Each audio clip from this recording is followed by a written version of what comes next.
अस्सलाम वालेकुम। मैं लॉ इस्लाम एन चैनल से मुखातिब हूँ। नाजरीन कराम, कुरान पाक की सूरे रूम में अल्लाह ताला ने इंसान की जिंदगी का तज़किरा किया है।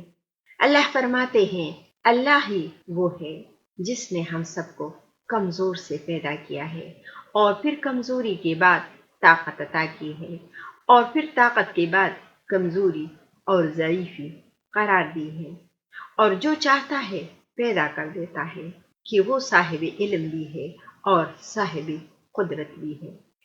इस आयत में अल्लाह ताला ने इंसान की जिंदगी को 3 मरहलों में तकसीम किया है: बचपन, जवानी और पीरी।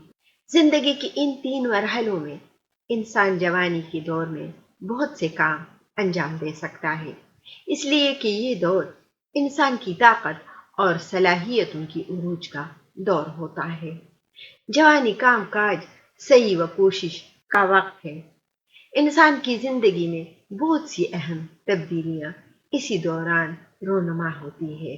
इंसान दुनिया में सिर्फ एक बार आता है और उसकी जिंदगी का अहम तरीन दौर जवानी का ही दौर होता है। इसीलिए हमें चाहिए कि इस दौर की हसासियत को समझें और इससे ज्यादा इस्तिफादा करें। अहदीस में आया है कि दुनिया आखिरत की खेती है और दुनिया में इंसान की जिंदगी का सबसे कीमती जो वक्त है वो उसकी जवानी का वक्त है। इसलिए हमको चाहिए कि हम अपने इस कीमती वक्त को सही तरीके से इस्तेमाल करें। जवानी के बाद 40 साल की उम्र में ज्यादा पढ़े लिखे और कम पढ़े लिखे का फर्क मिट जाता है। बाज दफा तो कम तालीम याफ्ता अफराद कहीं ज्यादा पैसे कमाते हैं।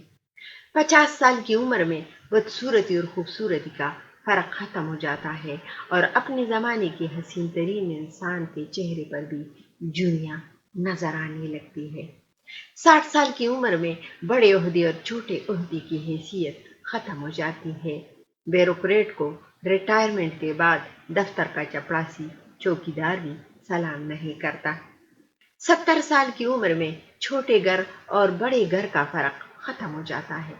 घुटनों के दर्द और कमर की तकलीफ की वजह से सिर्फ बैठने की जगह ही तो चाहिए। 80 साल की उम्र में पैसे की कद्र कीमत खत्म हो जाती है। अगरचे अकाउंट में करोड़ों और जेब में लाखों रुपए भी हों तो कौन सा सुख खरीद लोगे। 90 साल की उम्र में सोना और जागना एक बराबर हो जाता है। जाग कर भी क्या करना है। नाजरीन कराम, वक्त तो वही है जो जवानी का है, जो इबादत में भी बहुत सवाब मिलता है और दुनिया की हर चीज अच्छी लगती है। लिहाजा आज से ही अपनी जिंदगी के एक एक पल को कीमती बनाएं और हर हाल में अल्लाह पाक का शुक्र अदा करते रहें।